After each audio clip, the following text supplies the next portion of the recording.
What's up, guys? Welcome back to Classic Octane. I am Taylor. Today is kind of actually just turning into a shop cleanup day, but I wanted to give you guys a little update on the Camaro and what I'm doing to it, and then also introduce a car that I've had for a couple of weeks. Some of you guys have seen in the background. I'm going to tell you all about it and why it's here. Let's do it.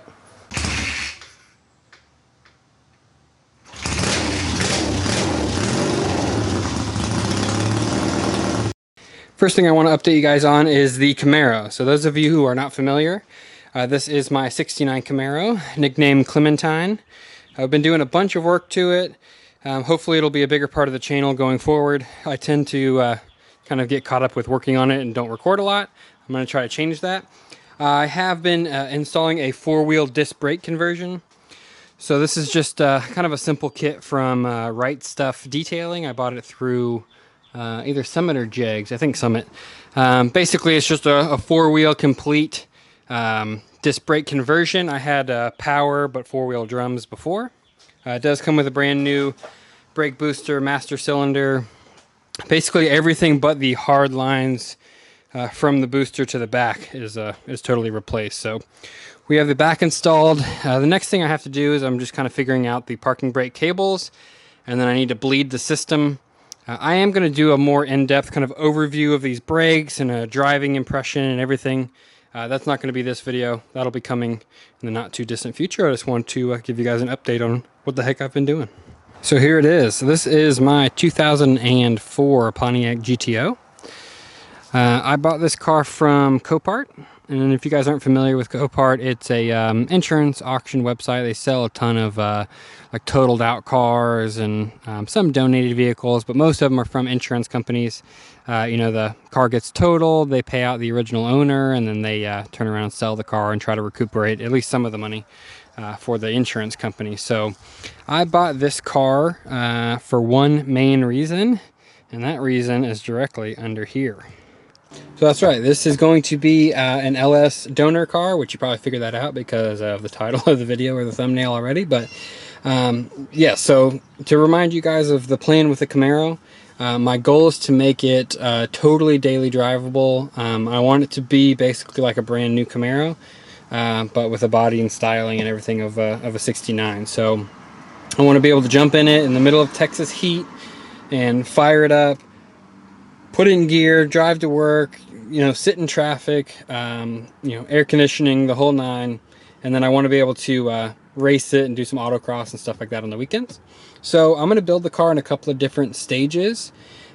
Stage one, we'll call it, is basically its current form with the disc brakes. That'll be a pretty solid driver, but it's going to have, you know, not a ton of power. Right now it's got a stock 350 in it with like a aftermarket intake manifold and Edelbrock carb, and like it's probably got 250 horsepower maybe, with a 4-speed that I put in it. So it's fun, but it's by no means you know, shredding tires. The next version, I'm going to be doing the LS1 out of this with the 6-speed. I'm probably going to put a cam in it, and I'll go into more details about the specific build when we get to that point. But the idea is to have like a nice, maybe 450-ish horsepower LS with a 6-speed, you know, obviously fuel injection and everything, to get us down the road. Then the next version after that, which will require us to put in a new rear end and stuff, is I'm probably going to go forced induction. Odds are turbo. And the reason I was okay with going with an LS1 instead of like an LS2 or an LS3 was for a couple of different reasons.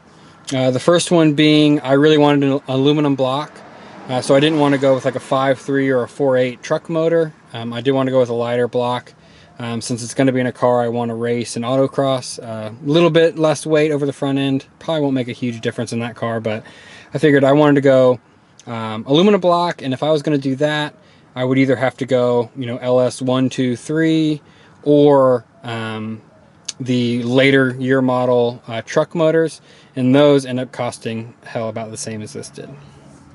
So I'm waiting for my battery charger, or jump box I should say, to charge up so that we can actually jump start this thing and you can hear it run.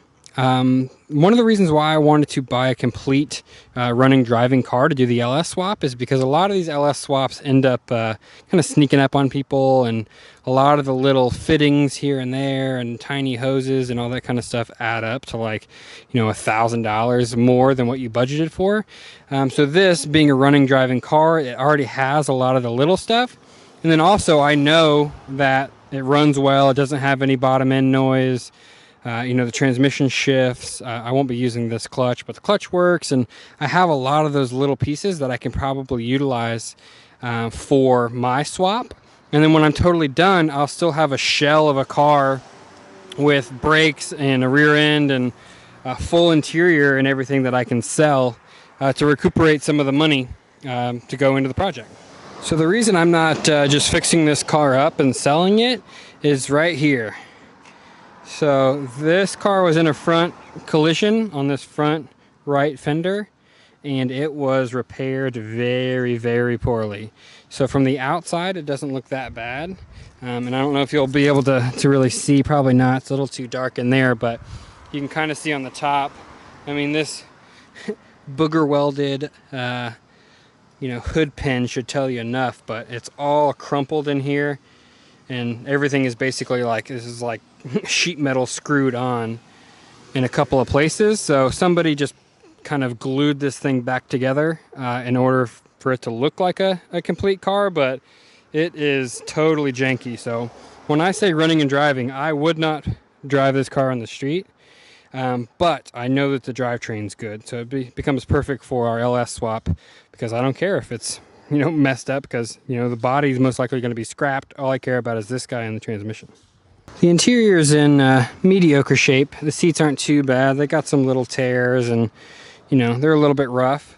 But these seats are actually pretty highly sought after for people to swap into classic cars.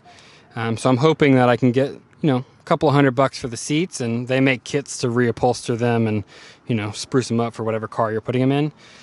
So hopefully I can sell those for a decent amount of money. Everything else is in all right shape. Steering wheel, you know, the airbag was blown out, but overall the rest of the car really isn't too bad. I haven't bothered to clean it out, because why would I?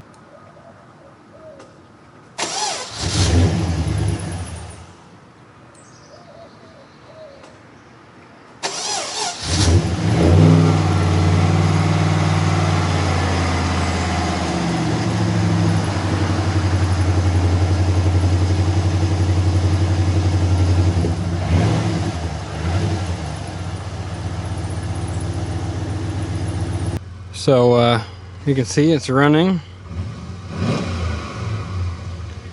No issues. I have this off, but shifts smoothly. Hell, even the AC works. Not that it will when I pull it out, but we got about every fault in the book. But yeah, all we care about is the fact that she runs well, and we have no issues. Zero drivetrain or valve train noise, no knocks, no rattles, no, you know, nothing that would concern us about putting this engine into the Camaro.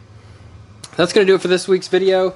Sorry that we didn't get a ton of work done, but I wanted to, you know, we had a small break in the rain today. I wanted to show you guys the car, answer some of the questions of why it was sitting out in front of the house.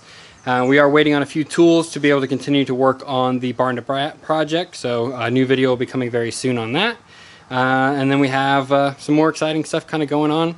Like I said, keep your eyes out for the more in-depth video on the disc brake swap, and tons more coming on the Camaro. We got a whole hell of a lot going on the whole channel, so make sure to like, subscribe if you haven't already.